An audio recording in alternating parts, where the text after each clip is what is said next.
Bismillahirrahmanirrahim.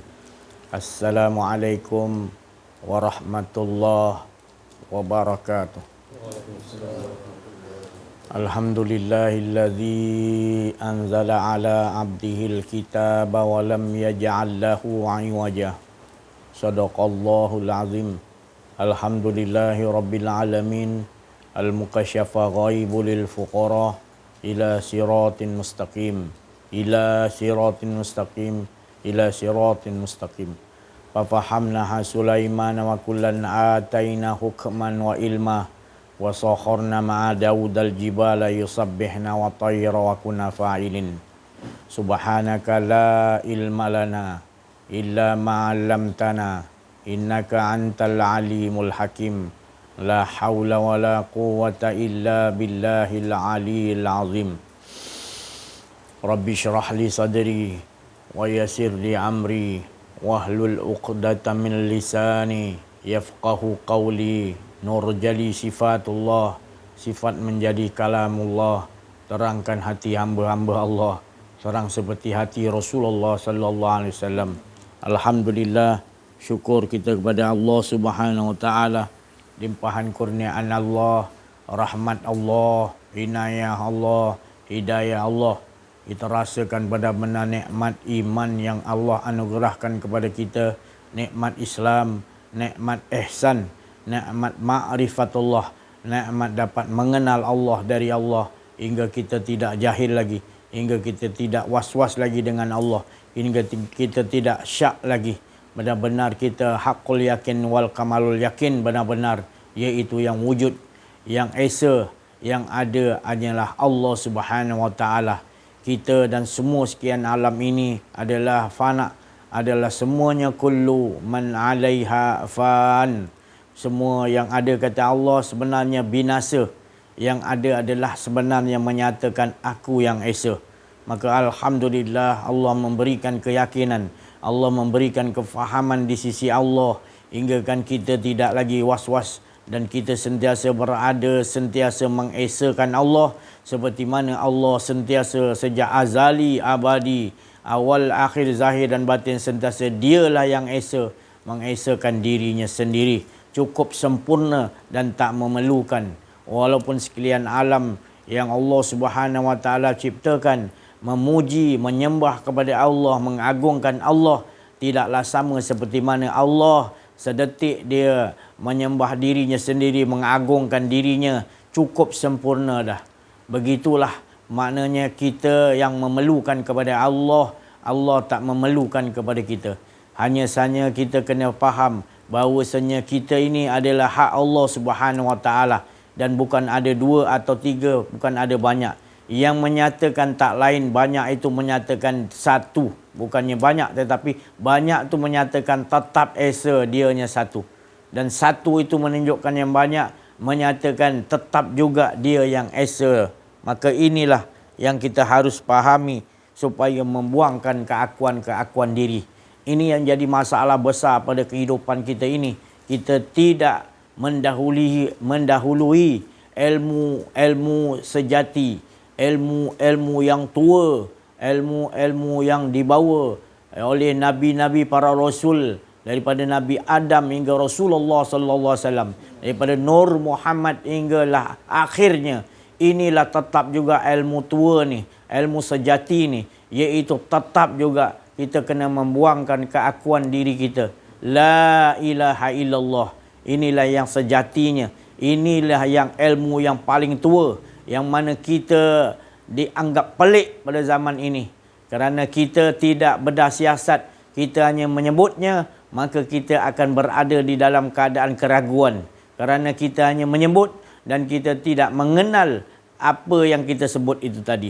Inilah menjadi sebab memperlihatkan kepada kita pada penghujung akhir zaman ini, maka cerita-cerita Allah menyatakan orang yang nak berkeinginan kepada Allah itu terlalu sedikit. Jadi beruntunglah orang yang sedikit ini. Beruntunglah pada akhir zaman ini orang-orang akan menganggap asing Keluarga-keluarga yang mana dalam satu keluarga itu ada seseorang yang mengamalkan ilmu tua ini, ilmu yang sejati ini, ilmu yang dicintai Allah dan Rasul ini. Orang-orang para wali-wali Allah mengamalkan ilmu ini. Mereka ni adalah pewaris-pewaris Nabi Muhammad sallallahu alaihi wasallam. Maka inilah orang yang benar-benar, yang betul-betul, yang mana dicintai oleh Allah dan Rasulnya, maka ia akan dihina. Kalau ia berada dalam keluarga sekarang ini, maka keluarganya akan menolaknya. Berada dalam masyarakat, masyarakat akan membencinya. Jadi dia dilatih oleh Allah untuk hidup hanya dengan Allah Subhanahu Wa Taala. Ilmu pengakhiran ini, ilmu tua ini, begitulah sifatnya. Dia Allah Ta'ala mendidik dengan begitu cara dia. Sejak daripada Nabi Adam hingga Rasulullah SAW, tetap begitu juga cara didikkan Allah supaya kita benar-benar ada Allah Subhanahu Wa Taala. Seperti mana kisah riwayat Nabi SAW memiliki ilmu tua ini adalah di mana Allah Ta'ala mewafatkan ayahnya ketika ia lahir. Dan ketika berapa tahun wafatnya ibunya Aminah. Dan kemudian datuknya pun meninggal. Semua maknanya betul-betul Rasulullah tu hanya ada Allah Subhanahu Wa Taala. Berkehidupan dengan kafir Quraisy di Mekah, maka Nabi SAW dihina, nak dibunuh. Dianggap pelik, dianggap asing. Supaya Allah menempa Nabi Muhammad SAW supaya 100% hanya ada percaya, yakin hanya pada Allah Subhanahu Wa Taala. Jadi ilmu ini, ilmu tua ni, ilmu yang sejati ni, ilmu yang betul-betul Allah nak kita miliki. Rasulullah SAW sentiasa menangis nakkan kepada umatnya memiliki Allah Subhanahu Wa Taala ilmu tua ini, tetapi kita tak memandang pada ini ada sesuatu anugerah yang besar daripada Allah Subhanahu Wa Taala. Ini adalah sesuatu di mana Nabi sallallahu alaihi wasallam, barang siapa yang mengetahui ilmu mengenal diri, mengenal Allah, maka dia telah mendapat syafaatku. Maka itu pentingnya tadi.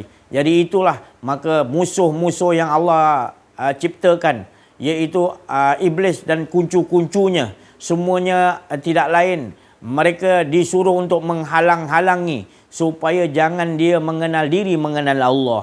Kalau dia dah mengenal diri, mengenal Allah, dia mengesakan, mentauhidkan Allah benar-benar, maka kita tidak dapat berbuat apa-apa kerja. Inilah sebenarnya diciptakan. Sesuatu itu tidak sia-sia. Tapi mengapa kita masih lagi dalam keadaan leka, masih lagi dalam keadaan lalai, masih lagi dalam keadaan hendakkan bersenda gurau. Sesungguhnya hidup kita sebenar-benar adalah sentiasa 24 jam nak mengesakan Allah Subhanahu Wa Taala, tetapi kita main-main, kita olok-olokkan. Kitalah sebenarnya, hawa nafsu kita lah, keakuan diri kita ya, yang suka berpoya-poya, suka bermesra-mesra, melalai-lalaikan diri kita, suka berlengah-lengah, berbalah-balah. Itu kesukaan-kesukaan kita pada penghujung akhir zaman ini.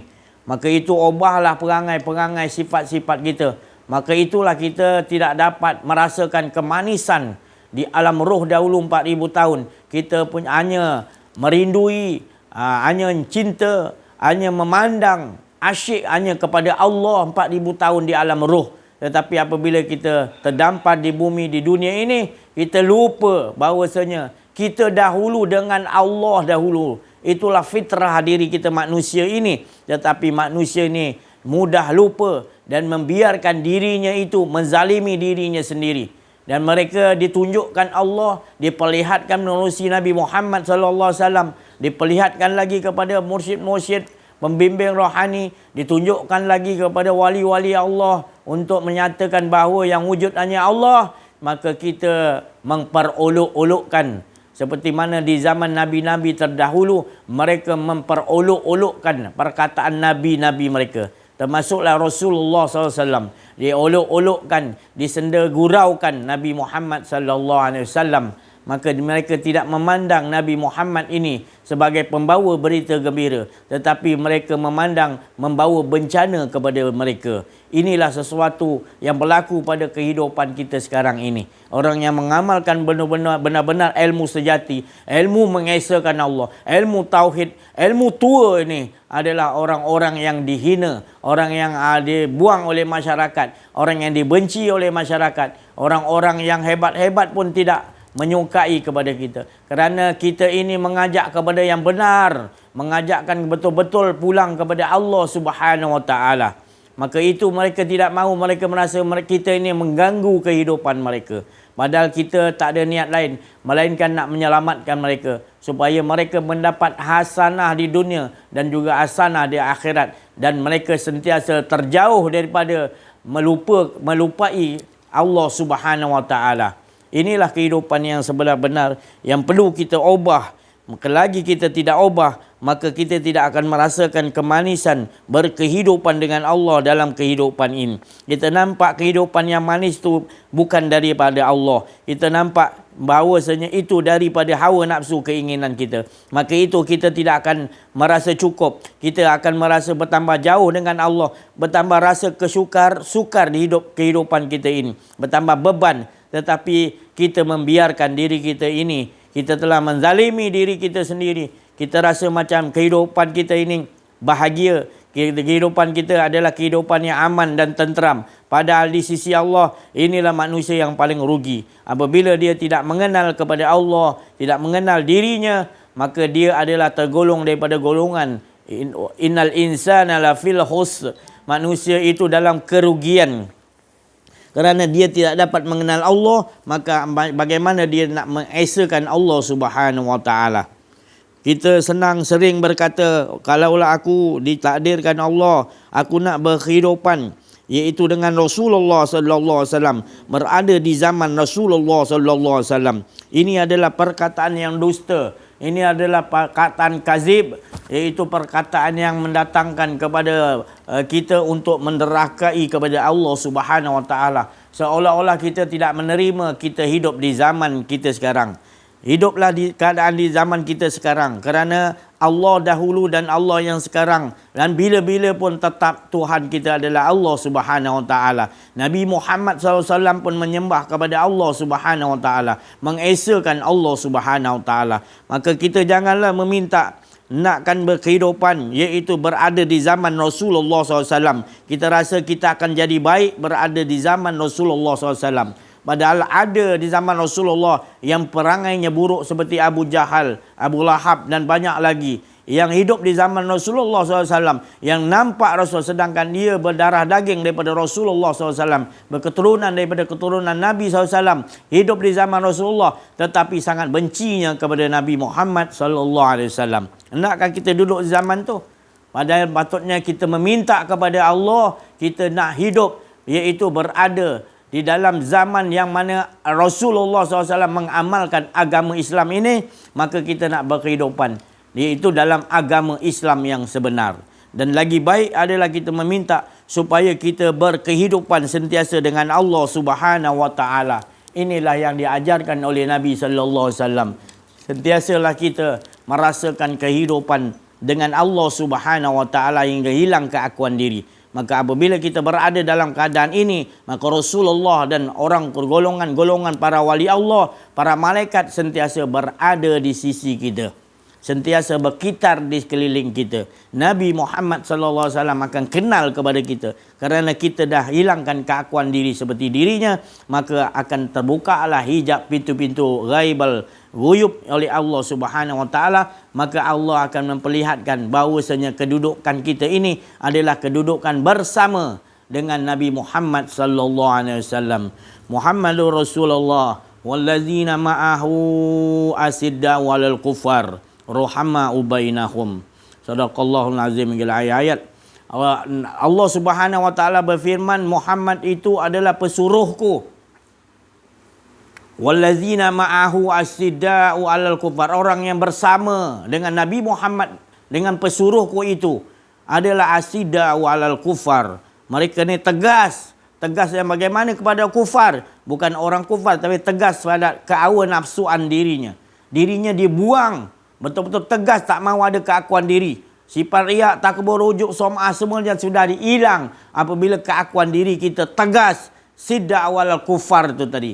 Kita buangkan. Maka orang yang benar-benar bersama dengan Rasulullah SAW, Allah sendiri bagi tahu, walaupun Rasulullah telah wafat, orang yang asidda awal kufar, yang membuangkan keakuan dirinya, yang membuangkan sifat-sifat mazumahnya, tak ada keakuan dirinya, asidda awal kufar, mereka ini adalah bersama dengan Rasulullah sallallahu alaihi wasallam. Ini bukan saya mengatakan, tapi surah Al-Fat Allah menjelaskan bahwasanya Muhammadur Rasulullah wallazi nama, mereka itu adalah orang-orang yang tegas. Muhammadur Rasulullah wallazina ma'ahu asy. Mereka orang yang nak bersama dengan Rasulullah adalah tegas, hanya buang keakuan diri sendiri kita supaya tak ada keakuan diri. La ilaha illallah, maka bersamalah kita dengan Muhammadur Rasulullah. Ini pesanan daripada Allah Subhanahu wa taala.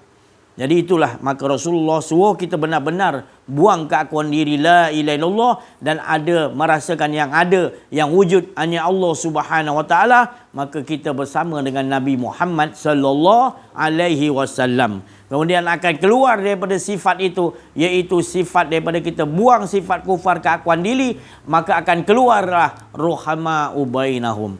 Kita akan bersifat kasih sayang kepada orang Islam, dan tak kiralah sekalian alam ini seperti Nabi SAW memberi rahmatan lil alamin, memandang semua sekalian alam ni dengan pandangan kasih sayang, seperti mana Allah menciptakan. Rabbana ma khalaqta hadza batila, tidak ada sisi Allah menciptakan, jadi kita tidak menghina ciptaan-ciptaan Allah. Maka itu menandakan kita berkasih sayang kepada semua, kerana kita menghormati penciptaan Allah. Bukanlah kita membenci, tetapi akan keluar perangai, iaitu sifat yang Allah anugerah setelah kita buang keakuan diri, buang asidah awal kufar, maka kita bersama dengan Rasulullah, maka kita adalah membawa perangai sifat akhlak mulia, akhlak karimah, akhlak yang dipanggil khuluqin azim Nabi SAW, iaitu ruhama ubainahum. Kita memberi rahmatan lil alamin, sekalian alam yang kita pandang semuanya dengan pandangan kasih sayang. Itulah sifat-sifat yang Allah Subhanahu wa taala kurniakan, dan kita tidak boleh menghalang manusia-manusia yang telah dianugerahi oleh Allah sifat-sifat ini. Walaupun Allah Rasulullah mengatakan pada pengakhir zaman ini sedikit sekali orang-orang yang mendapati anugerah besar daripada Allah Subhanahu wa taala ini. Hingga kan Rasulullah SAW bersabda kurang lebih, iaitu barang siapa yang membawa sifat-sifat ini, iaitu buang keakuan diri, maka dia lebih tinggi tingkatan dia daripada sahabatku 50 kali ganda. Sahabat sampai bertanya, adakah seperti diriku? Lebih 50 kali ganda kehebatan dia, amalan dia. Sebab dia, engkau bersama dengan aku, engkau sahabatku, tetapi mereka tidak pernah melihatku, tapi keyakinan yang Allah bagi, maka itulah dia lebih yakin maka kepadaku dan kepada Allah Subhanahu Wa Taala. Maka keyakinan inilah yang mengatakan bahawa dia lebih tinggi 50 kali ganda derajat dia daripada sahabat Nabi Muhammad sallallahu alaihi wasallam. Jadi hiduplah kita di zaman kita masing-masing. Ya, ini adalah pilihan Allah, pilihan Allah. Kita ada di zaman ni pilihan Allah. Bukan makna kita hidup di zaman ni kita minta hidup di zaman Nabi SAW. Maka kita telah memprotes apa yang Allah nak anugerahkan kepada kita. Jadi kita bersyukur kepada Allah Subhanahu Wa Taala kerana kita telah dikurniakan Allah hidup di zaman ini dan merasakan benar-benar keyakinan kita kamalul yakin kepada Allah Subhanahu Wa Taala hingga hilang, hingga Allah Taala leburkan, Allah jazbah yang hilangkan hingga hilang keakuan diri kita benar-benar seperti pakaian para rasul, para nabi, para wali Allah, iaitu tidak ada lagi merasa ada wujud dirinya lagi, melainkan pergerakan dia, diam dia, bercakap dia, mendengar dia, melihat dia, apapun keadaan dia, dia sentiasa tafakaru tak ada merasakan, memikirkan dirinya. Hanya dia mikirkan tafakaru zat Allah, sifat Allah, asma af'al Allah yang dilihat, tak ada lain. Semuanya tidak akan memberi kesan makhluk-makhluk yang ada di sekian alam. Yang memberi kesannya adalah dia merasakan ada keakuan diri. Maka itu dia sentiasa menjaga, membuang rasa keakuan dirinya hingga berpuluh-puluh tahun dia tidak merasa ada keakuan dirinya. Sentiasa dia mengesakan Allah Subhanahu wa taala. Seperti mana orang yang terbiasa mengenal diri, mengenal Allah, anugerah daripada Allah. Apabila sebelum ini dia bersedekah, dia mengharapkan imbalannya apa yang Allah akan bagi. Kalau aku bersedekah RM10, nanti Allah akan bagi 100. Dia terfikir dalam benak pemikirannya. Dan apabila dia mempelajari ilmu mengenal diri, mengenal Allah ini, dari semasa ke semasa apabila dia memberikan infak ataupun sedekah kepada orang RM10, dia tak memikirkan apa. Dia memikirkan betapa Allah bersyukur, Allah menyuruh dia untuk memberikannya tu tadi. Dia bersyukur dah. Dia berterima kasih dah. Dia rasa bahagia bila Allah gerakkan dia untuk memberiku tadi. Itu saja cukup dah bagi dia. Orang yang kenal diri kepada Allah, dia dah merasa bahagia bila sesuatu yang dia dapat kenal diri, kenal Allah tu lagi, dah cukup bahagia dan dia tak memerlukan apa saja pun. Dan dia apabila berkehidupan adalah berkehidupan orang-orang yang bertakwa. Seperti mana Sayyidina Ali karamallahu wajhah, dia menceritakan pada sahabatnya ataupun anak murid dia yang setia kepada dia. Iaitu dia sahabat anak muridnya yang setia bertanya kepada Sayyidina Ali, apakah ciri-ciri orang yang bertakwa itu? Salah satu dijawab Sayyidina Ali, engkau ikuti adalah. Kerana Sayyidina Ali malas nak menjawab. Kerana kalau Sayyidina Ali menjawab, takut-takut nanti orang yang mendengar tu akan merasakan nanti iaitu kematian. Maka dipaksa juga oleh anak murid kesayangan Sayyidina Ali ini, maka dia tanyakannya, tolong terangkan sifat-sifat orang bertakwa. Salah satunya adalah orang ini adalah hilangkan keakuan dirinya, kata Sayyidina Ali. Dan dia sentiasa merasakan Allah 24 jam. Dan dia sentiasa bila disebutkan syurga, dia rasa gembira seolah-olah syurga tu telah dimiliki. Maknanya Sayyidina Ali kata, iaitu dia bukan merasakan berada dalam syurga, tapi dia merasakan benar-benar tenggelam asyiknya dengan Allah Subhanahu wa taala. Itu yang dimaksud dengan Sayyidina Ali syurga tu. Dan dia bila dibacakan ayat Quran dicerita tentang azab neraka, dia seolah-olah rasa pengsan ataupun dia berada di dalam azab neraka itu.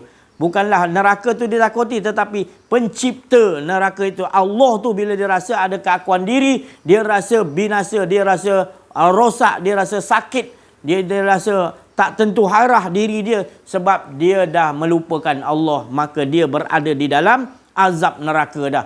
Tak payah dia menunggu ke depan. Itu ciri-ciri orang yang bertakwa kepada Allah. Dia kenal diri, kenal Allah, disebutkan syurga, dia nampak pemilik syurga tu, dia dah merasakan asyiknya dengan Allah. Dan dia bila disebutkan neraka, azab, maka dia merasakan dia melakukan kesalahan, merasa ada keakuan diri itu adalah lebih azab daripada azab itu sendiri. Dia takut kepada Allah Subhanahu wa taala, bukan takut kepada azab neraka, tetapi dia melupakan Allah, merasa ada keakuan diri itu azab yang lebih berat. Itu apabila Sayyidina Ali menerangkan ni, maka sahabat dia ataupun anak murid Sayyidina Ali ni mendengarkan dia, maka dia menggigil, langsung dicabut nyawanya oleh malaikatul, iaitu pencabut nyawa.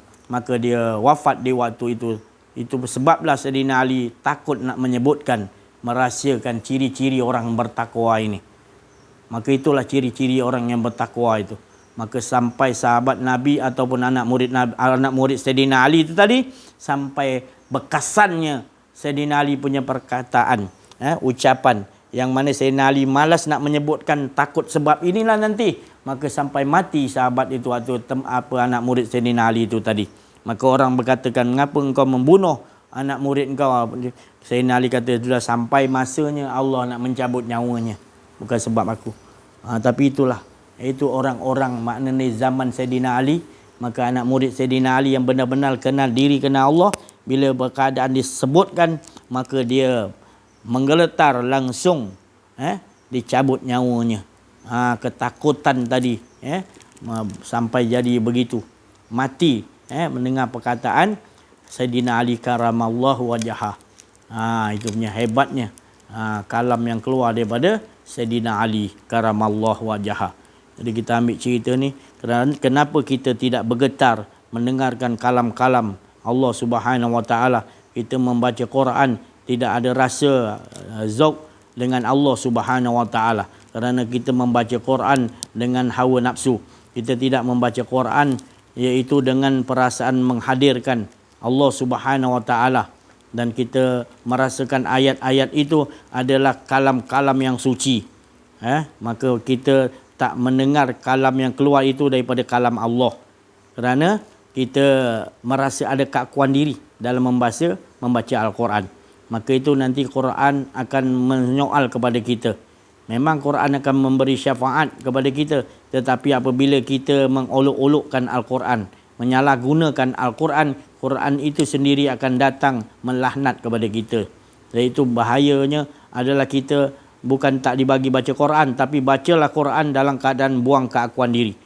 Semak pelan-pelan, baca aturannya betul-betul, faham makna-makna tafsirnya dan hayati dalam kehidupan kita, supaya bergetar hati kita. Setiap yang kita baca itu kita rasakan itu adalah dialog Allah Subhanahu wa taala, itu adalah kalam yang suci. Mengapa kita tidak merasa bergetar hati kita? Sedangkan Allah Ta'ala bagi tahu orang yang kenal diri, kenal Allah, para rasul, para nabi, para wali-wali Allah, orang arif billah, orang yang belajar kenal diri, kenal Allah, dibacakan ayat-ayat Allah, mereka ini bergetar hatinya, dan juga mereka ni bertambah rasa zadadhum imanau.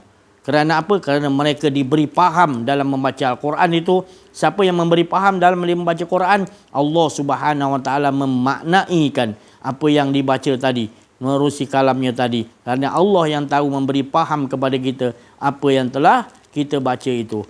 Itu perlulah kita baca dengan membuangkan keakuan diri, supaya merasa benar-benar ini adalah kalam Allah Subhanahu wa taala. Dia menerima kepada yang mensuci juga. Pada kolbun yang tidak suci, maka dia tidak akan masuk ke dalam kolbun rohani kita. Maka dia akan pergi berlalu begitu, seperti kita menuang air tidak ada bekas. Maka dibaca tak ada bekas, tak tersimpan. Maka itu bekasnya adalah bekas wadah yang mengesakan Allah, yang suci, maka akan tertumpah ke tempat ayat Quran yang dibaca itu, maka akan menjadi bekas kepada diri kita. InsyaAllah saya rasa sampai sini dulu sementara ini. Kita minta kepada Pak Lang dan juga Syekh Latif untuk menambahkan lagi pencerahan dan juga kongsian daripada yang lain, insyaAllah. wa ma kunna linahtadi laula an hadana Allah. Asyhadu an la ilaha illallah wahdahu la syarika lah, wa asyhadu anna Muhammadan abduhu wa rasuluh. Sallallahu alaihi wa ala alihi wa ashabihi haqqa qadrihi wa miqdarihi al-azim. Alhamdulillah, setinggi-tinggi kesyukuran kepada Allah Subhanahu wa taala yang mana dengan hidayah, taufik, inayah, rahmat, kasih sayang, kurniaan, keizinan daripada Allah Subhanahu wa taala jua, maka alhamdulillah Allah Subhanahu wa taala telah mengatur dan menyusun saya dan kita semua, alhamdulillah, berada di suatu tempat di Raudhatul Jannah, itu taman-taman syurga, yang mana kita di dalam majlis mengenal Allah SWT, majlis mengesahkan Allah SWT, mentauhidkan Allah SWT dengan kalimah la ilaha illallah Muhammadur Rasulullah. Itulah majlis kita nak sama-sama mengenal diri kita dan kenal Allah SWT, dan kita nak yakin dengan sebenar-benar yakin, hakul yakin, ditambah lagi kepada kamalul yakin, supaya kita benar-benar membuang keakuan diri, supaya kita menafikan keakuan diri kita, dan kita leburkan keakuan diri kita, dan kita isbatkan hanyalah kebesaran Allah Subhanahu wa taala, isbatkan hanyalah kudrat Allah Subhanahu wa taala, isbatkan kekuasaan dan keagungan Allah Subhanahu wa taala. Jadi alhamdulillah kita diperingatkan lagi dan lagi supaya 24 jam kita ada rasa Allah SWT bersama dengan Allah SWT. Kita supaya kita tidak lalai. Tidak kita rasa kita yang buat, kita yang lakukan, kita yang bergerak, kita yang bercakap, ataupun kita yang memuji Allah SWT. Tapi Allah SWT yang layak memuji diri dia sendiri. Jadi Allah SWT kurniakan kita nikmat. Begitu banyak sekali nikmat Islam, nikmat iman dan nikmat ihsan. Kita bersyukur dengan kurniaan Allah SWT ini yang Allah kurniakan tidak pernah putus daripada azali lagi. Begitu sempurna. Jadi apabila kita memakamkan nikmat-nikmat ini, nikmat Islam, iman, ihsan ini, hinggalah kepada nikmat ma'rifatullah, mengenal Allah SWT dengan haqqul yaqin, dengan sebenar-benar kenal, maka kita akan rasa kemanisan, kita akan rasa kelazatan, halwatul iman, dan manis yang tiada pahitnya. Kita akan rasa begitu seronok, begitu asyik bersama dengan Allah SWT. Dan kita tak mau dah yang lain-lain. Itulah kita nak ajak diri kita, hati kita, supaya rasa mengesahkan Allah SWT dengan sebenar-benar, sebagaimana Allah SWT mengesahkan dirinya sendiri daripada azali lagi, dengan penuh keabadian dan dengan penuh kesempurnaan. Jadi alhamdulillah, kita bersyukur sangat-sangat. Kerana apa? Apabila kita keluar dari majlis ini dan sebagainya, kita akan kadang-kadang terlalai, terlupa. Jadi kita diperingatkan lagi dan lagi. Kita datang kembali ke dalam majlis ini, diperingatkan lagi oleh ustaz, oleh pembimbing rohani kita, dan sama-sama kita juga. Jadi alhamdulillah, itulah kita nak bawa bekal kita, yang mana Allah Ta'ala beritahu dalam Quran, wa tazawwadu fa inna khairuz zadi taqwa. Berbekallah kamu, sebaik-baik bekal ialah taqwa. Itulah bekal yang taqwa, bekal kita nak hilangkan keakuan diri kita. Kita nak isbatkan Allah SWT 24 jam dalam kehidupan kita. Bukan kita yang buat sesuatu, bukan kita memiliki sesuatu, dan bukan kita yang mampu melakukan sesuatu, tapi semuanya dengan kudratullah, dengan khazanah Allah SWT. Jadi alhamdulillah, sedikit perkongsian pada petang ini daripada saya. InsyaAllah moga-moga Allah SWT tambahkan lagi nikmat, kurniaan dan kefahaman di sisi Allah SWT, insyaAllah. Saya tangguhkan dengan wabillahi taufiq wal hidayah. Wassalamualaikum warahmatullahi wabarakatuh. Wala haula wala quwwata illa billahil aliyyil azim. Assalamualaikum warahmatullahi wabarakatuh. Alhamdulillah rabbil alamin. Al-mukasyafa wa ibnu fuqarah ila siratal mustaqim, ila siratal mustaqim, ila siratal mustaqim. La haula wala quwwata illa billahil aliyyil azim. Bersyukur kepada Allah Subhanahu wa taala, limpahan kurniaan Allah Subhanahu wa taala, kasih sayangnya kalau kita bersama-sama diperjalankan oleh Allah Subhanahu wa taala, di mana Allah Ta'ala memperjalankan kita dan menempatkan kita di hari-hari Allah, alhamdulillah. Bukan di sini saja, tapi mana-mana pun Allah Ta'ala letakkan kita, iaitu berada dalam hari-hari Allah, ayyam tu, sentiasa berkehidupan dengan Allah Subhanahu wa taala. Tak ada keakuan diri itu yang dikatakan, yang diajar oleh Rasulullah SAW daripada sahabat dan sekalian-sekalian, sampai tabi'in, sampai kepada wali-wali Allah, mursyid, arif billah, pewaris Nabi sekarang ni, sampailah ke kita dengar ni, alhamdulillah. Itulah yang dikatakan rahmat Allah. Bukanlah saya cakap ni, saya ada di sini, saya selamat, saya ada di sini, saya ni bagus, tak ada. Saya pun tak tahu macam mana saya boleh ada kat sini. Itu yang saya katakan, saya dibawa oleh Allah SWT, diperjalankan. Subhanallazi asra bi amdihi lailan min. Saya pun tak ada amalan apa pun. Kenapa saya ada kat sini? Saya tak ada amalan apa pun. Kenapa saya bersama dengan guru? Saya tak ada amalan apa. Tapi saya rasa apabila diperkenalkan oleh Allah SWT, kita mempelajari, sentiasa kita memperdengarkan kalam-kalam suci ni, kita baru kita tahu. Allah Ta'ala tunjukkan, Allah Ta'ala didik kita, kau ada kat sini sebab ni, kau ada kat sini sebab ni. Ini aturan aku yang letakkan sebagaimana yang aku susun. 4,000 tahun dulu yang kau asyik tu dengan Allah tu, 4,000 tahun itu yang aku letakkan. Di sini jawapan dia. Kalau tak, kita tak tahu jawapan-jawapan daripada Allah ni. Kita dididik oleh Allah SWT. Dididik Allah Taala ajar satu persatu. Saya pun tak tahu. Saya cakap saya tak ada amalan apa pun. Amalan apa? Cumpan camping ada. Kan? Cumpan camping benda yang saya ada tak ada apa. Kan? Kata nak hebat ke apa tak ada. Kalau apa yang sebelum ni saya tegur dan sebagainya, itu bukan teguran daripada saya tak tahu. Sudah datang sep terus jalan. Jadi itu yang sebenarnya. Saya tak tahu apa. Bagi saya saya nampak tengah hari tadi lah, saya nampak seorang Sunan Kalijaga memegang wayang kulit dan dia sebagai dalang yang menggerakkan. Itu yang saya nampak di situ. Dia apa yang sebenarnya yang Sunan Kalijaga cerita tu? Apa sebenarnya dalam wayang kulit tu? Kalau kita perhatikan, dia ceritakan tentang ni lah. Sampai episod orang sampai tertunggu-tunggu kan. Tunggu-tunggu. Rupanya la ilaha illallah, inilah membuang keakuan diri kita yang ada hanya Allah. Sampai masa tu dipendekkan cerita, ramai yang masuk Islam masa tu. Itu sebenarnya kita nak tahu apa yang dalang tu, apa yang Sunan Kalijaga rasa masa tu, masa yang mendalangi wayang kulit tu. Apa yang dia rasa sebenarnya? Itulah rasa keasyikan. Dia tak ada keakuan diri. Datang daripada cerita tu, dia cerita tentang kebesaran Allah, kan? Bukan dia yang cerita, tapi dia tenggelam dalam keasyikan. Baru dapat cerita. Sebab tu saya cakap, kalau kita cerita ni bukan kita ni rasa kita nak cerita. Saya kumpulkan apa-apa yang dulu, yang YouTube dulu, bukan saya kumpulkan. Itu bukan hala tuju saya. Itu bukan hala tuju saya nak ceritakan pada petang ni, ataupun yang akan datang ni, ataupun saya takut, saya risau.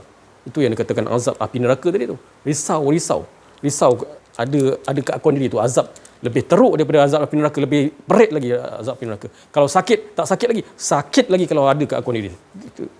Nampak tak Allah Taala atur kita macam mana keadaan dia. Yang dikatakan dalam surah An-Nur, rijalul la tulhihim tijaratu wala bai'un an zikrillah. Kita dah tahu kita ingat Allah, tapi bukan sebenarnya. Dia yang ingat pada diri dia. Itulah dalaman kita rohaniah kita ni kena gitu. Gitu. Kita berkehidupan macam biasa, tak ada masalah. Tapi dalaman kita tu dengan Allah, apa dia? Membuang keakuan diri kita, menafikan keakuan dia. La ilaha illallah. La tu tak ada. La tu dah cakap la. La dalam bahasa Arab, la. Tak ada, tiada. Tiada, Tuhan pun tak ada. Allah je yang ada. Allah tu menyatakan diri dia. Sekalian alam ni, yang Allah Ta'ala zahirkan untuk menyatakan diri dia yang esa. Itu semua. Sekalian alam ni termasuk diri kita. Termasuk diri kita. Kita ni nak nafikan betul-betul keakuan diri kita. Itu saya cakap sebelum ni, kita dah dapat kesabatian yang dikatakan menafikan keakuan diri ni, pasti akan dapat rahsia-rahsia Allah. Rahsia-rahsia yang kalam-kalam Allah tu yang diajar kita, ya Allah, sedetik. Tu. Tapi perjuangan memerlukan pengorbanan. Korban masa, korban wang ringgit, korban apa semua. Bukan rasa memang orang kita pernah beritahu. Bukan kita ada jiwa yang dikatakan jiwa yang nakkan Allah ni, ada jiwa je. Tak cukup tu. Dia kena ada pengorbanan. Korban apa? Korban masa, wang ringgit, apa lagi? Macam-macam lah. Ni kita nak korban apa, seperti Syekh Azim beritahu, infak. Saya suka dengan macam tu. Infak apa? Penyapu lidi. Infak penyapu lidi. Itu pun dah mulia dah. Kan? RM2 katakan, RM2. Infak penyapu lidi. Kan? Boleh digunakan. Lepas tu nanti bertambah lagi beli tong sampah kan. Saya ingat lagi benda tu. Apa maksudnya? Tu kita bersama dengan siapa sebenarnya? Kita bersama dengan siapa? Ini Allah nak keluarkan sebiji sebatang lidi itu pun payah. Kan? Rasa itulah tu. Dia katakan memerlukan perjuangan memerlukan pengorbanan. Saya tak tahu apa. Tu saya cakap saya tak ada apa ilmu pun. Ilmu apa yang saya ada, saya langsung tak ada. La ilma lana illa ma 'allamtana innaka antal alimul hakim. Kan? Bukan kita tak ada rasa kita hebat, tak ada. Kita nak cerita ni, kita bukan rasa hebat. Kita nak mengajak kepada supaya kemanisan ni kita sama-sama manis. Saya bawa harum manis kan. Hari ni saya bawa harum manis hari ni, tuan-tuan datang, puan-puan datang. Takkan saya nak makan seorang. Kan? Rasalah. Rasa sedap, manis. Kan? Tak lain kita tukarkan manis, sedap, engkau lagi sedap ya Allah. Tu kita nak rasa kesedapan tu. Ni kita nak ceritakan ni, kita nak ceritakan macam mana manisnya iman, manisnya bersama dengan Allah, manisnya berkehidupan dengan Allah Subhanahu Wa Taala. Dan Rasulullah sentiasa bersama dengan kita. Tak yakin kita? Insya-Allah datangkanlah yang dikatakan kesebatian tu, nafikan keakuan diri tu, insya-Allah. Jelas kita nampak Rasulullah sallallahu alaihi wasallam. Jelas. Kan? Kalau betul-betul kenal, jelas dia nampak. Kan? Jelas dia nampak, dia kenal betul-betul dia. Tu yang dikatakan tadi, Syekh Azim kata, wadah, siram air, tuang air tak ada wadah, macam mana? Nak bawa kepada mengesahkan Allah, macam mana? Tak ada. Sebab tu dia kata kan, kita kena betul-betul yang dikatakan istiqamah dalaman. Sayyidina Abu Bakar beritahu, istiqamah dalaman ni, perang betul-betul dalaman ni, perang. Kita tak rasa, saya tak rasa stres apa pun sebenarnya. Saya tak ada rasa, Nafi macam mana ni Nafi? Nanti Allah telah tunjuk, jangan risau. Nak risau apa? Allah telah tunjuk, satu-satu. Dia tunjuk satu-satu. Jangan risau. Dia ada step-step dia. Fa'at bahasa baba dalam surah Al-Kahfi. Satu step ke satu step. Satu step ke satu step. Dan dalam surah Al-Kahfi ada ceritakan fa'at bahasa baba. Nabi Zulkarnain ni satu bab ke satu bab. Nampak? Dia buat satu bab ke satu bab yang Allah perintahkan. Jadi kita jangan merisaukan apa yang kita dah tahu ni. Kan? Kita dah tahu, kita dah beri kefahaman dengan Allah SWT ni. Hakul yakin wal kamal yakin. Yang Pak Lam beritahu tadi. Tak apa, satu step tak apa. Step ni macam mana? Dan step terusnya macam ni. Tapi bersungguh-sungguh kita insya-Allah akan dapat kesabatian dengan pasti Allah Ta'ala akan menghilang, betul membinasakan keakuan diri kita. Yang dikatakan tadi tu, Allah Ta'ala nak buang binasakan keakuan diri kita ni mudah je sebenarnya. Mudah aje. Bagi Allah tu apalah sangat kan nak buangkan. Tapi Rasulullah betul-betul dia perangkan betul-betul. Kan? Dia perang betul-betul. Kan? Memerangi dia dikatakan yang kekafiran dalam umat-umat Islam ni, umat-umat Nabi Muhammad sallallahu alaihi wasallam. Bukan yang Islam semua yang bukan Islam, Yahudi ke apa, semua. Kan? Jadi kita kena betul-betul hakul yakin wal kamul yakin yang dikatakan, yang perang yang dalaman ni yang dikatakan hebat. Rasulullah SAW perang Badar tu dah memang hebat dah. Kan? Dah memang hebat, dah mati, dah syahid dan sebagainya. Tapi yang lebih hebat lagi ni perang dalaman ni. Kita cakap bukan kita perang ni kita bukan hebat. Kita rasa sampai tak ada lah. Kan? Tak nak rasa takut, khauf wal ju. Kan? Khauf wal ju, takut aku. Bukan aku takut apa. Kan? Saya pernah cerita saya alami sendiri. Kan? Sebelum bersara medical check up nak bersara sakit darah tinggi, bayang. Sakit darah tinggi, bayang. Saya pun pelik, doktor pun pelik, engkau nak pencen pun kau sakit darah tinggi pasal apa? Kan patutnya kau rasa ni lah kan, boleh buat apa-apa dan sebagainya kan. Tapi saya pun tak tahu doktor. Tapi bila saya ikuti pengajian ni, ikuti alhamdulillah, rupanya sakit ni tak teruk lagi. Sakit yang dalam keakuan diri ni lagi teruk lagi. Kan? Alhamdulillah sembuh saya. Saya tak tahu itu saya pun tak tahu. Alhamdulillah kesembuhan saya daripada yang kita nak nyatakan nafi. Rupanya penyakit yang lebih teruk lagi ni keakuan diri. Sampai yang sikit-sikit tu Allah Ta'ala sembuhkan. Allah Ta'ala Maha Penyembuh. Ya Allah, aku dapat tahu rahsia ni. Kan? Nampak tak di sini? Alhamdulillah. Itulah yang dikatakan sikitlah yang cerita saya. Cerita tu bukan cerita saya. Cerita Allah Subhanahu Wa Ta'ala semua. Kita tak tahu kan? Semua daripada Dia. Dia yang didik kita. Dia yang datangkan perjalanan tu. Dan subhanallazi asra bi amdi lailan minal masjidil haram. Dan sampai ke apa?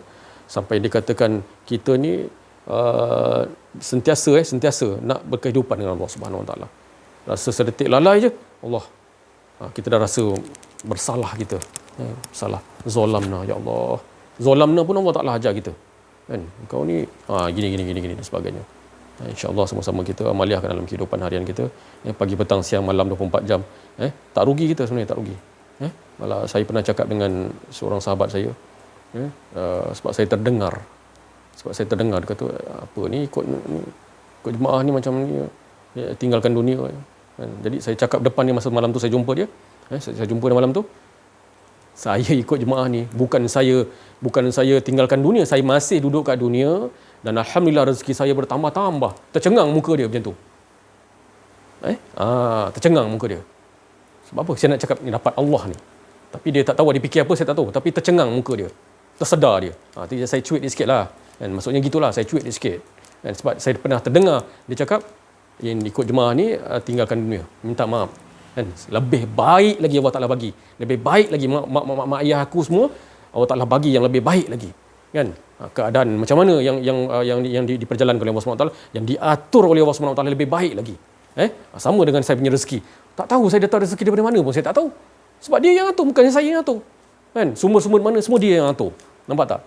Saya cakap dia, aku punya rezeki lagi banyak lagi kalau kita ikut jemaah ni, saya cakap. Bukan sebab saya nak mempromosi jemaah, tak. Kita nak bukan mempromosi lagi. Kita nak menyatakan ajakan kita bersama dengan Allah. Betul, dia yang atur, cantiklah. Itu maksud saya. Tak ikut pun tak apa, saya cakap. Tak ikut pun tak apa, dalam hati saya, tak ikut pun tak apa. Tapi kau yang rugi. Kan, kau yang rugi. InsyaAllah sama-sama kita amalkan dalam kehidupan harian kita, cerita pada keluarga kita, cerita pada isteri kita, cerita kepada anak-anak kita. Jangan sampai takut, anak aku ni tak sampai masa dia. Jangan. Datangkan daripada Allah, insya-Allah, sampaikan. Ini benda khabar gembira, sampaikan. Kan, insya-Allah. Sekian daripada saya, wabillahi taufiq wal hidayah. Assalamualaikum warahmatullahi wabarakatuh. Haula wala quwata illa billah. Syukur alhamdulillah, hari ini diperjalankan ke majlis kenal diri, kenal Allah. Jadi diperingatkan lagi apakah hala tujuan hidup kita. Hala tujuan hidup kita adalah tak lain mengesahkan dia. Jadi siapakah yang mengajar kita tentang untuk mengesahkan dia? Tak lain tak bukan ialah Rasulullah. Jadi Rasulullah mengajar kita kalimah la ilaha illallah. Jadi apakah akhlak Rasulullah? Kalau dulu yang saya faham, kalau dikatakan akhlak Rasulullah ialah akhlak dia adalah Al-Quran. Setakat itu aja. Jadi di situ tiada kefahaman, melainkan akhlak Rasulullah ialah Al-Quran. Sebab kalau nak mengaji Al-Quran, mentafsir Al-Quran, rasanya bertahun nak faham. Ya. Tapi bila kita berada di dalam majlis ni, Rasulullah mengajar kita la ilaha illallah. Jadi bila kita faham maksud la ilaha illallah, kalimah la ilaha illallah itulah adalah untuk mengesahkan dia. Ya, mengesahkan dia. Bermakna kita tak ada. Jadi bila kita tak ada, maknanya Allah itu esa. Tiada lain yang sekutu dengan dia, yang menjadikan 7 lapis langit, 7 lapis bumi serta seisi-isinya. Jadi itulah yang dimaksudkan. Bila Rasulullah, apakah akhlak Rasulullah? Akhlak Rasulullah ialah Al-Quran. Al-Quran tu menceritakan tentang Allah sahaja, Allah tu esa. Jadi bermakna Rasulullah bila membawa akhlak tidak ada keakuan diri, dia nak umat-umat dia juga tidak ada keakuan diri.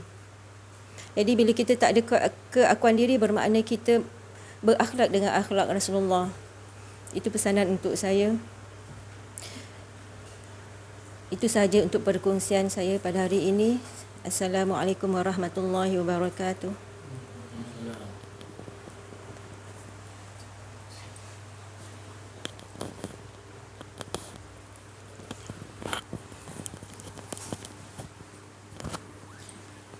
Assalamualaikum warahmatullahi wabarakatuh. Rabbi shrah li sadri wa yassir li amri wahlul 'uqdatam min lisani yafqahu qawli. Alhamdulillah, syukur alhamdulillah kerana dengan izinnya sekali lagi kita dapat berkumpul di majlis kenal diri, kenal Allah. Hari ini sedikit perkongsian seperti mana yang diperkatakan oleh Pak Lang sebentar tadi, hakul yakin, untuk mendapat kefahaman yang sebenar-benarnya untuk mengenal Allah SWT ini, kita bukan dalam masa sehari, dalam masa sebulan, dalam masa 2 bulan terus faham. Jadi cara dia untuk terus yakin, cara dia adalah kita perlu hadir dalam majlis sebegini, sentiasa mendampingi guru-guru rohani, dan dari situ hati kita akan sentiasa disucikan. Bila mendengar kalimat-kalimat ini, kalimat memuji Allah SWT, automatik kita yang sentiasa lalai ni, sifat saya lah, memang sentiasa lalai, lupa kadang-kadang. Jadi apabila hari ni pagi lalai, bila petang kita datang kuliah, dia akan naik balik. Jadi hari demi hari sentiasa kita dengar, automatik terus insya-Allah Allah akan bagi faham, dan seterusnya kita sampai satu tahap akan terus yakin terus kita mengamaliahkan dalam kehidupan seharian. Dan untuk membuang sifat keakuan ini memang bukan senang. Memang sebelum ni saya katakan bukan senang untuk membuat sifat kita ni. Jadi satu lagi perkongsian berkenaan dengan infak atau sedekah ni, saya terbaca yang dikongsikan oleh seorang founder yang terkenal. Dia kata dia memang suka bersedekah, berinfak, tapi dia kata bukan untuk mendapatkan ganjaran balik. Macam mana Allah kata siapa yang bersedekah Allah akan bagi ganjaran kan, tapi bukan itu matlamat dia. Dia bersedekah, dia buat bisnes perniagaan, dia bangunkan sekolah tahfiz, dia bantu anak-anak yatim semua. Dia kata dia kata tak tahu nak cerita macam mana, buatlah sendiri. Buatlah sendiri baru rasa nikmat tu. Jadi dia kata dia tak tahu nak explain macam mana apa yang dia rasa, tapi nikmat tu Allah bagi. Jadi sebelum ni pun memang Allah dah janji, tapi bila kita belajar ilmu ni, kita tak mengharapkan yang tu, kita mengharapkan redha Allah sebenarnya. Bila setiap kali saya keluarkan duit untuk sedekah ke, untuk infak ke apa semua, tiba-tiba datang je terus rezeki. Semakin bertambah-tambah rezeki tu. Jadi sebab memang Allah janji tak akan apa-apa ke dana orang yang suka bersedekah. Jadi bila kita belajar ilmu ni, yakinlah dengan janji-janji Allah itu, dan jangan sesekali kita mengharapkan balasan. Yang penting kita nakkan, kita buangkan sifat keakuan ni, yang kita nak redha Allah SWT. Itu saja perkongsian saya. Bila taufiq wal hidayah. Assalamualaikum warahmatullahi wabarakatuh. Alhamdulillah, pada hari ini ada 4 orang santri datang, jadi kena zikir 1, 2, 3. Subhanaka la ilma lana illa ma 'allamtana innaka antal alimul hakim. Subhanaka la ilma lana illa ma 'allamtana innaka antal alimul hakim. Subhanaka la ilma lana illa ma 'allamtana innaka antal alimul hakim. Allahumma salli wa sallim wa barik ala sayyidina Muhammad wa ala alihi ala kamalillahi wa kama yaliqu bi kamalihi. Inna fatahna laka fathan mubina, inna fatahna laka fathan mubina, inna fatahna laka fathan mubina. A'udzu billahi syaitanir rajim. Bismillahirrahmanirrahim. Laqad ja'akum rasulun min anfusikum azizun 'alaihi ma 'anittum harisun 'alaikum bil mu'minina raufur rahim. Fa in tawallaw faqul hasbiyallahu la ilaha illa huwa 'alaihi tawakkaltu wa huwa rabbul 'arsyil 'azim. Ya Hayyu ya Qayyum birahmatika astaghits, la ilaha illa anta subhanaka inni kuntu minadh dhalimin. Anak-anak yang dikasihi sekalian, sidang hadirin hadirat muslim muslimat yang dirahmati oleh Allah. Dalam perbicaraan tentang membunuh keakuan diri ini, dia seperti pengajian usul fiqh juga.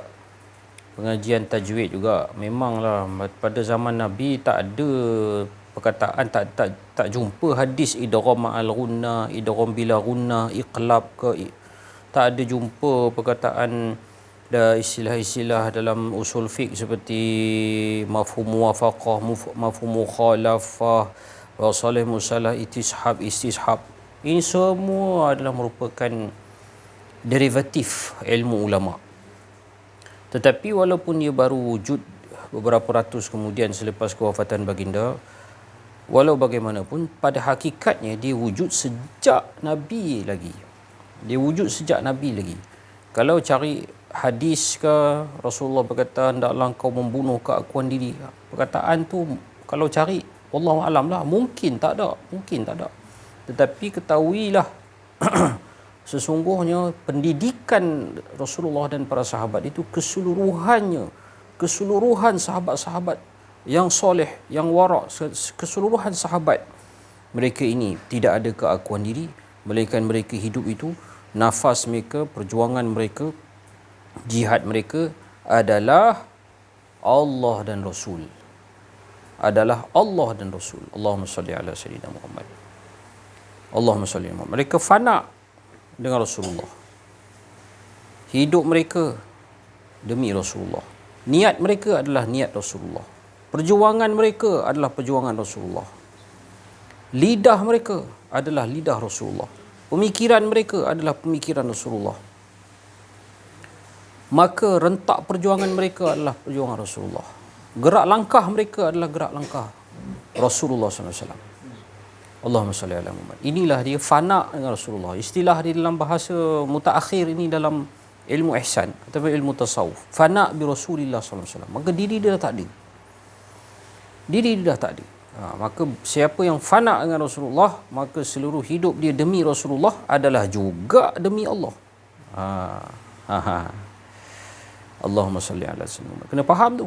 Apabila kita fana kepada Rasulullah, setiap langkah kita, maqasid kita, niat kita, fikiran kita adalah demi Rasulullah, maka di situ adalah kerana lillahi ta'ala juga. Diri kita dah tak ada. Tetapi semuanya perjuangan adalah kerana Rasulullah SAW.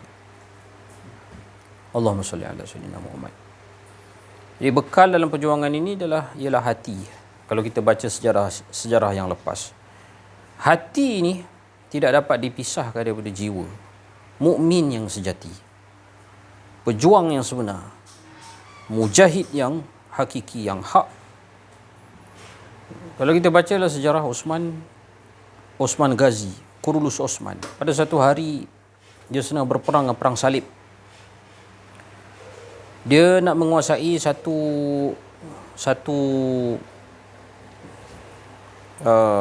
macam gua kelam. Gua kelam ni apa? Bijih, pelumpungan bijih. Nak jadikan cerita, ada salah satu daripada pasukan Osman yang bernama Bahadir telah terdengar perbincangan meeting dia. Lalu dia menceritakan rancangan Osman ni kepada Kristian yang bernama Rogatus. Tekfur Rogatus. Allahumma salli ala Muhammad.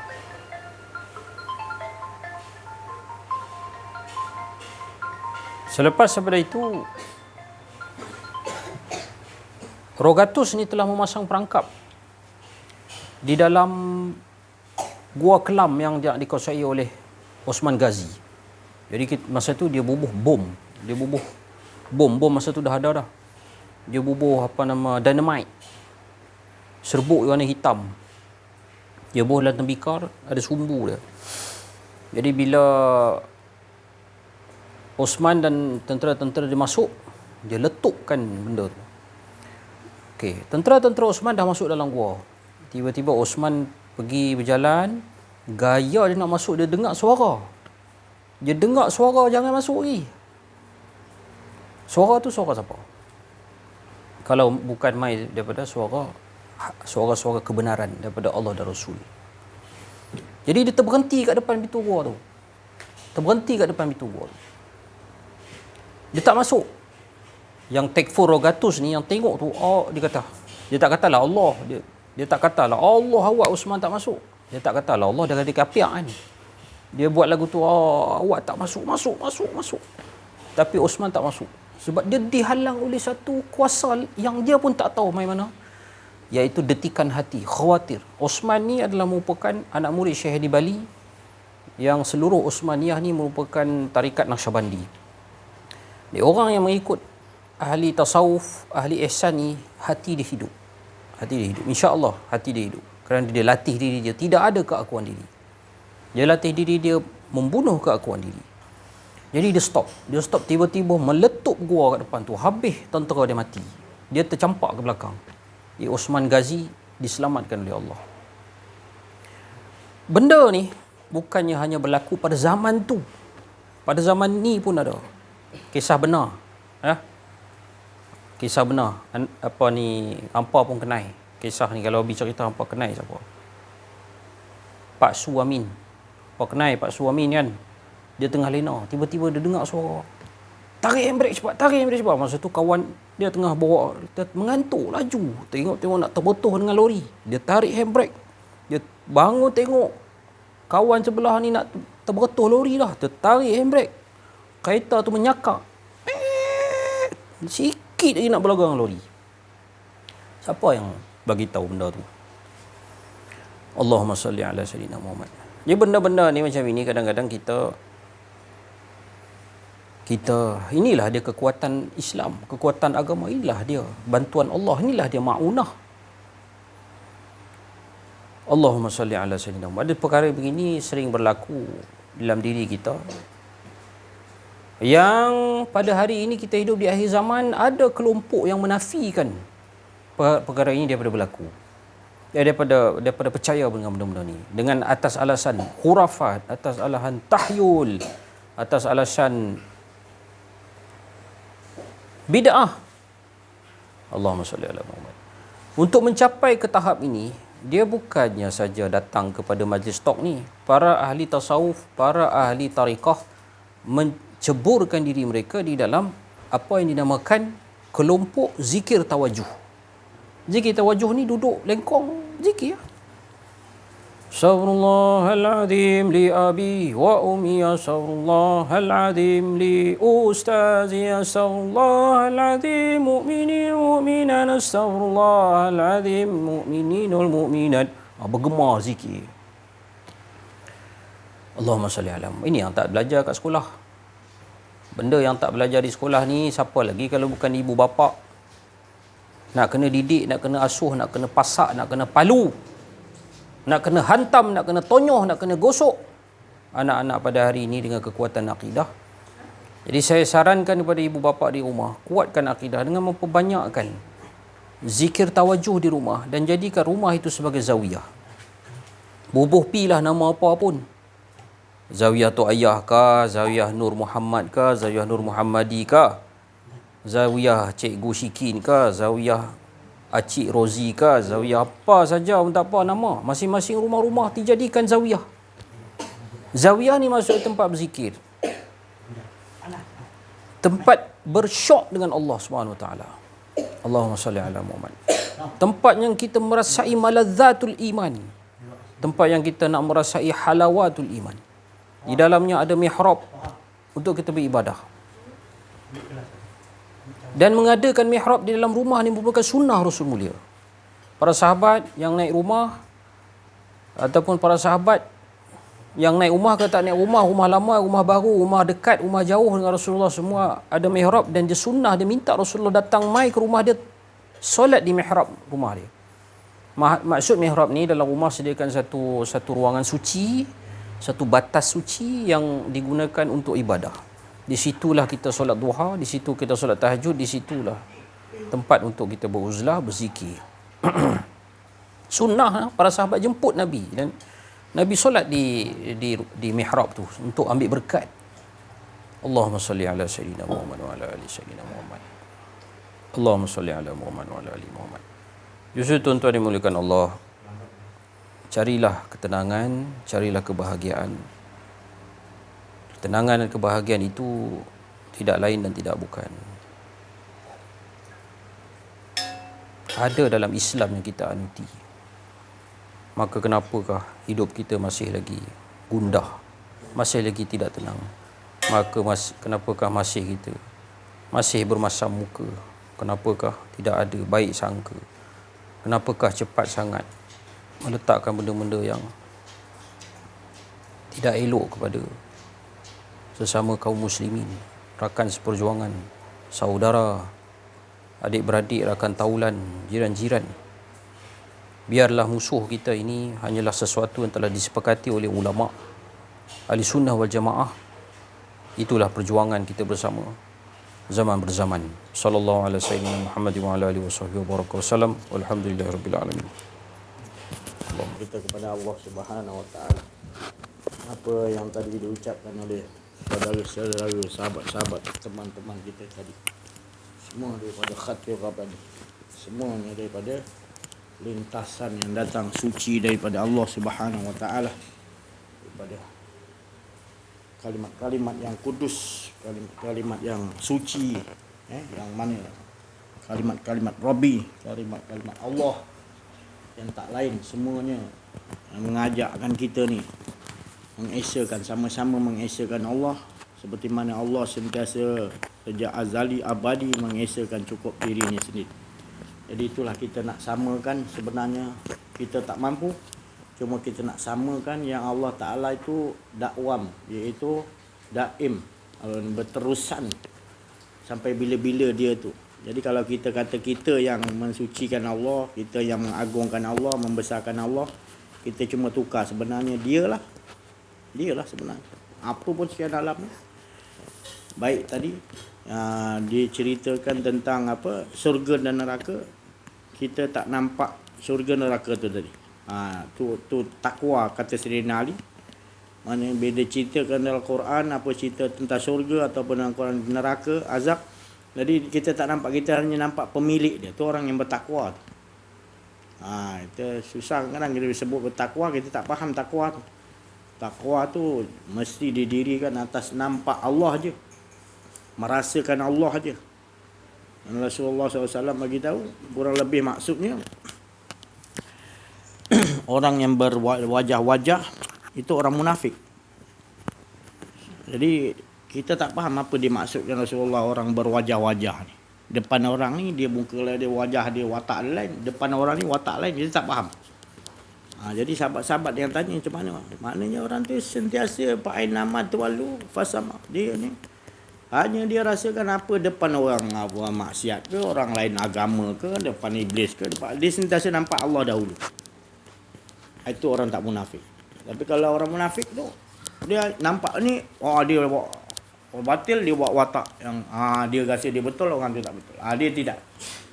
Dia tetap batil ke apa pun dia tetap nampak, dia rasakan Allah. Itu susah tu nak bawa. Kita terbiasa bawa watak-watak gitu. Jumpa agungnya lain, jumpa raja lain, jumpa pemimpin dan jumpa orang bawah lain, jumpa budak-budak lain. Dia tak. Rasulullah tu sama watak dia nampak Allah dahulu. Pada diri itu, diri siapa-siapa pun semua adalah ciptaan Allah, dari Allah dia nampak.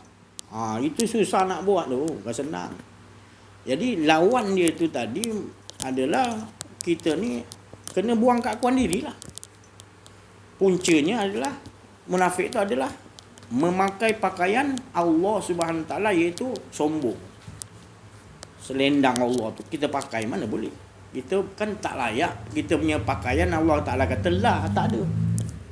Yang kita pakai tu hawa nafsu tu tadi, yang kata susah tu sebab kita memakai pakaian Allah, kita rasa kita tu lah kata hawa nafsu tu. Susah nak kenal hawa nafsu. Betul lah hawa nafsu kita. Kita suka berbalah dengan Allah Ta'ala. Kita rasa angkat barang tu kita. Sampai dah tahapan kita punya jauh dengan Allah, kita angkat barang tu, kita tak rasa Allah yang angkat. Kita dah berlegar dalam hidup kita kemunafikan. Maknanya kita menutupi kufar, menutupi hak Allah Ta'ala.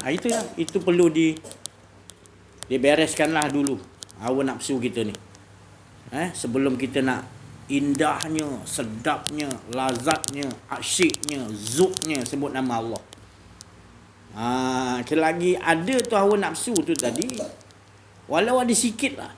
Satu ya Rasulullah kata, ada satu, iaitu sifat kita ni pandang lekeh pada budak-budak lah contoh. Tak boleh lah. Masih ada keakuan diri tu.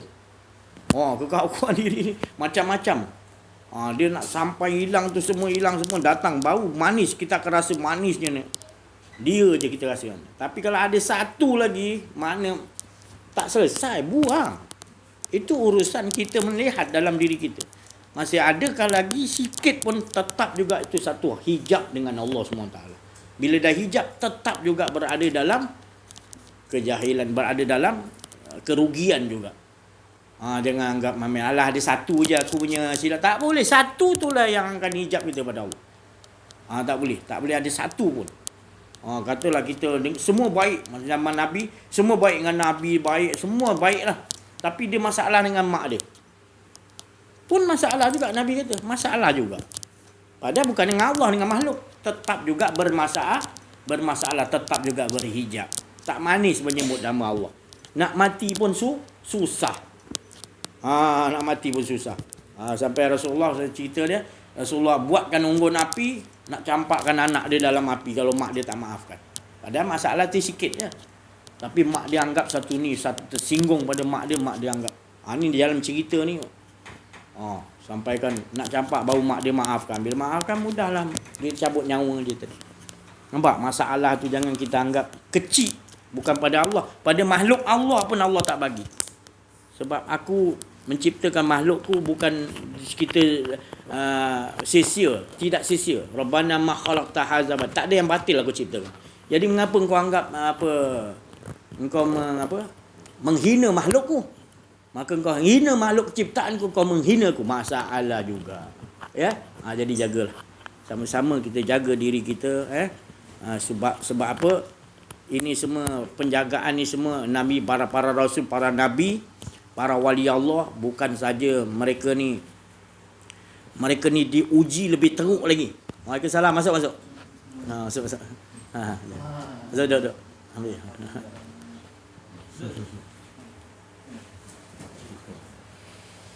Duduk lagi sini. Mana Jasni? Duduk lagi. Ada atas ni. Duduk.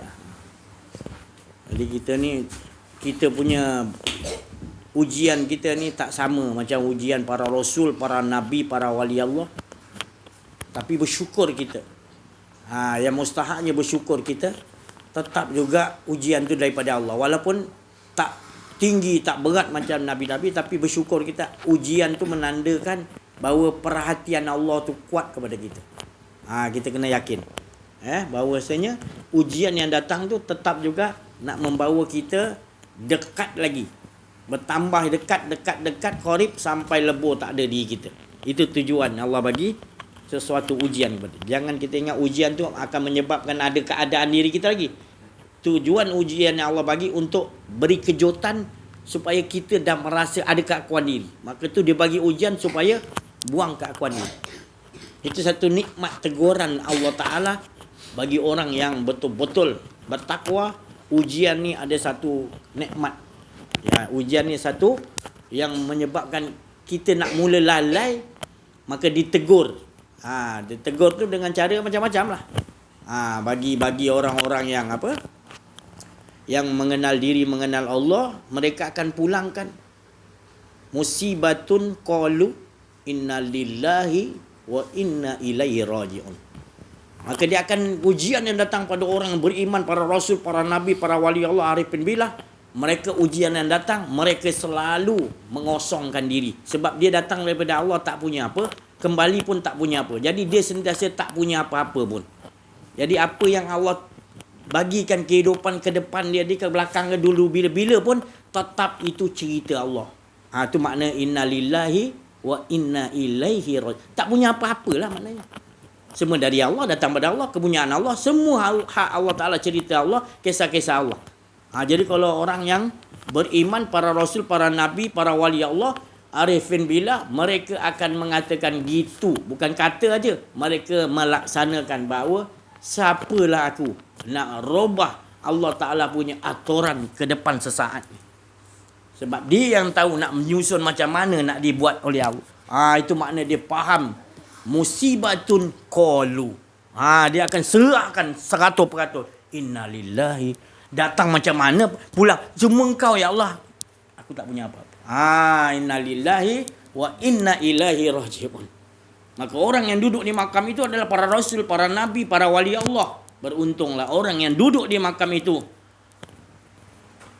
Allah mengatakan tadi, ya Allah, orang yang sabar, orang yang menyerah diri, redha kepada apa saja aturan susunan hidup dia yang Allah tentukan. Dia redha, dia bahagia. Dia tahu ini Allah Ta'ala buat cukup bagus untuk aku. Dia tak ada lagi dah. Lepas daripada makam sabar lagi dah. Dia dah sampai Allah Ta'ala anugerahkan lagi tambahan, iaitu ridha. Selepas dia sabar, Allah bagi ridha. Dia rasa tak ada apa-apa benda. Ni rasa cuma cantik lah. Ujian ke mana pun cantik lah. Ni Allah buat ni untuk aku ni bagus. Aku nampak semua daripada Allah. Semua Allah Ta'ala yang nyusun tadi.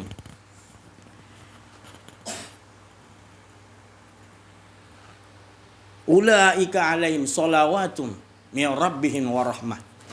Maka ulaika, mereka inilah Allah Ta'ala kata. Mereka inilah Allah Ta'ala kata. Orang yang mendapat sesuatu yang daripada aku. Maknanya Allah yang bagi, Allahnya yang dia dapat.